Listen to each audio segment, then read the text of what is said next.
Hi pension subscribers, and welcome back to the channel. My name's Dominic James Murray, CEO and founder here at Cameron James. Okay, so today, from my 11 years experience in transferring UK pensions, I'm going to be giving you my top 5 tips on how to improve your relationship with your financial advisor and maybe even get some discounts from them. Okay, number 1, I would always say is due diligence is really important, but do it early. When you start working with a financial advisor, ask them for everything. Can I see your qualifications? Can I talk to some of your clients? Ask all the questions you have. Get everything out at the beginning. Give your financial advisor the opportunity for you to show them they are professional, they are regulated, they are authorized, they have good existing clients, they work with the Financial Times, they have Google reviews, whatever it is they use to prove that they're good. Do it early with the client. Do it early with your financial advisor, sorry. Once your financial advisor has done that, you've made your decision that you want to work with them, stop there and decide I'm working with this person. Which brings us on to point number 2. Point number 2 is to not continue shopping around forever. There's nothing worse than a client who just continues shopping around on an ongoing basis. Shopping around is 100% normal. When I have to get paperwork done by lawyers, I hate paying lawyers. They're very expensive plus VAT. I will typically speaking call maybe 2 or 3. I will get quotes, I'll decide which one I work with. But once I've made that decision, I will say, okay, I'm working with this person now. And I will email the other one and say, thank you very much for your time. I've decided to work with someone else. I might even give them a bit of feedback as to why I didn't work with them. Normally I don't have enough time. But anyway, so point number 2 is decide who you're working with and stick with them.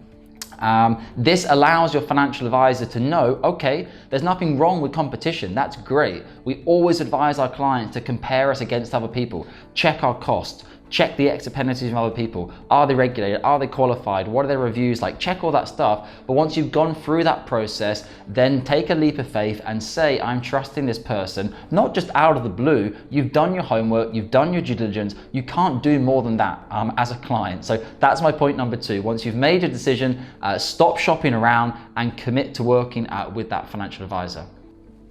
Point number 3, I would always say be open and willing to refer people to your financial advisor from an early stage as possible during your financial advice process.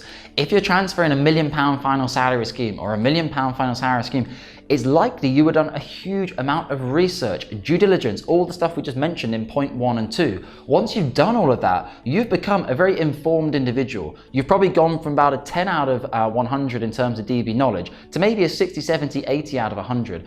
Give that to your colleagues at work. Say to them, I'm currently researching my final salary scheme. Don't mean to pry, but I know you have one as well. If you're interested, I can put you in touch with a financial advisor. Have you looked into it before? They might say, oh, actually, I did, but I never had the time. Whatever it is, say, here's Dominic details. Feel free to reach out to him, or do you want me to drop him on an email to you, and you can reach out to them. As a financial advisor, we'll then go through all the normal due diligence with them and get them booked in for a free initial consultation if they want to.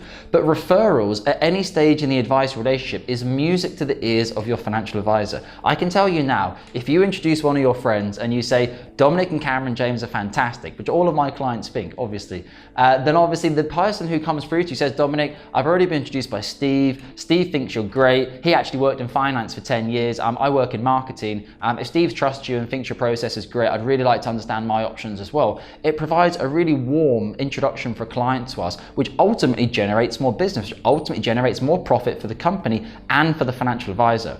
Your financial advisor should then, if they're credible or if they're nice, they should then be offering you some type of discount or something on an ongoing basis. So here at Cameron James, whenever you refer someone to us and they end up completing business with us, we will discount 0.10% or 10 basis points from our ongoing annual management charges. I have some clients who are now down to 0.4 after starting on 1% because they've introduced 6 clients to us. It's far easier and better and more cost effective for us to offer you a discount like that than it is for us to go and spend thousands of pounds on marketing, Google ads, etc., which is becoming extremely competitive now. Word of mouth is always king, so look after your financial advisor and they should look after you. Even feel free to ask your financial advisor, if I introduce someone to you and they sign up for business, what can you do for me?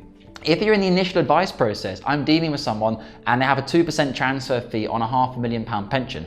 If someone says to me, Dominic, I'm going to introduce you to my colleague John, if I start having the conversation with John, it looks like it's going in the right direction, I would possibly even be willing to offer some type of discount on the initial advice for that client as well. Obviously, I have to caveat that you have to build trust and you have to respect your financial advisor before you can introduce them to other people, but just think about it. If anyone introduced business to you at your company, you'd always want to treat that client better. So I'd say that's the secret rule of having a good relationship or getting discounts from your financial advisor, is introducing more business to the company.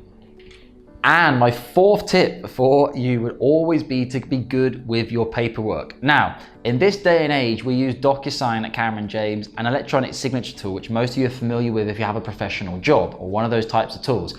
It is so easy for you to sign your paperwork now. The majority of our clients sign their paperwork within 5, 10, 15 or an hour of receiving the email because they can just get it on their phone, click it, sign. Obviously, always make sure to read the documentation, but don't spend ages getting your documentation back to your financial advisor. It slows the whole process down and then they have to keep chasing you. It's not a vibe to be chasing your client and saying, oh, have you read the paperwork yet? Obviously, it's a professional service. Send the paperwork and send it back as quick as possible. If there's any wet signatures that are required, at Cameron James, we're not going to mess around. Generally speaking, if you're a busy person or whatever, just let us know. We will even complete the original paperwork. We can DHL it to you. You can sign it and we'll DHL it back to the scheme. It's actually faster for us to do the paperwork, send it to you on email for you to print, sign, and then DHL to the scheme. But if you really are super busy and you can't even be bothered to print it, just let us know and we will DHL it to you, and then you can DHL it to the scheme to try and speed things up. But always get your paperwork back to your financial advisor as fast as possible to show them that you're committed and moving ahead and it doesn't elongate the process, particularly when you have cash equivalent transfer values that have a deadline. We don't like to do them at the last minute. We do a lot because it happens with clients, but we want to avoid having to work weekends. We want to avoid having to work late because that is when errors happen. When you pile work on admins and you say the CETV date is XYZ, this needs to be done by tomorrow, invariably you might find to have a few mistakes in paperwork, which generally speaking will always get found out during our compliance stage, but it just helps to make the process smoother and also for yourself as well. Generally speaking, if you have a very informative conversation with your financial advisor, you like it, you understand it, and you're ready to sign the paperwork, don't go on holiday and then come back 3 weeks later and think, oh, I don't really remember anymore. What was the paperwork about? Because you would have forgot. Hopefully you had a nice holiday. So always sign paperwork as soon as you feel ready, committed, and that you trust your financial advisor. And my fifth and final point is, once you've done your due diligence, once you've researched people, place your trust in that financial advisor. I know it's difficult.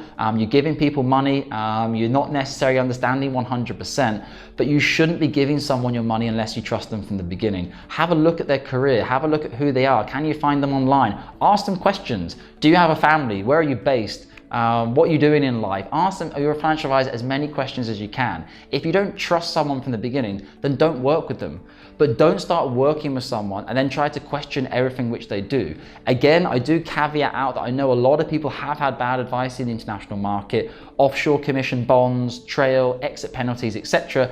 I understand that, but in this modern day and age, the internet is a wonderful thing. You can find out a lot of information about your financial advisor, about the financial advisory firm, where they worked previously, who they are, where they went to university, look at their qualifications, and just ask yourself, what do you think this person is trying to do? And sometimes I say to clients often ask a question like, oh, what happens if someone runs off with the money?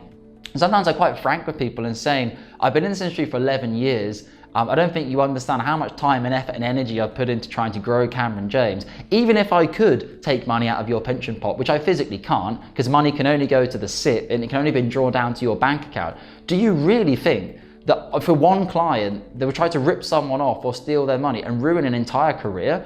Everything that's been put forward in your life, of your qualifications, your examinations, all the work you've done, just doesn't really make sense.